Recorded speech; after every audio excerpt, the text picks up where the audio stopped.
Hello there. Samahan niyo ako today. Newscast natin, Farming Pilipinas Weekend. I'm gonna show you different ways kung paano magbasa ng balita. Hindi na lang kailangan monotonous mo. There are some ways kung paano mo pwedeng baliin. Let's go. I'll show you. 4 na Pilipino ang naitalang sugatan sa Israel kasunod ng pambobomba ng Iran. Kinumpirma yan mismo ng Philippine Embassy sa Tel Aviv. Isa pang Pinay ang inilipat muna ng matitirhan matapos masira ng bomba ang kanyang bahay.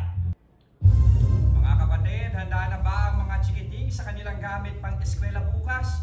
Kung wala pa, pwede pa po kayong humabol ngayon sa Divisoria dyan sa Maynila. Tignan natin ang sitwasyon dyan. Nag-uulat live si News 5 correspondent Bea de Guzman. Bea, kumusta ang dagsa ng mga tao dyan?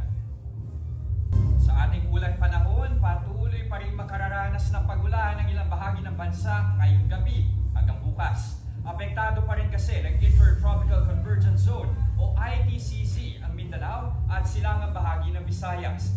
Ang ITCZ ay yung pagsalubungan ng hangin sa Northern at Southern Hemisphere. Huwag po kayong bibitiw mga kapatid.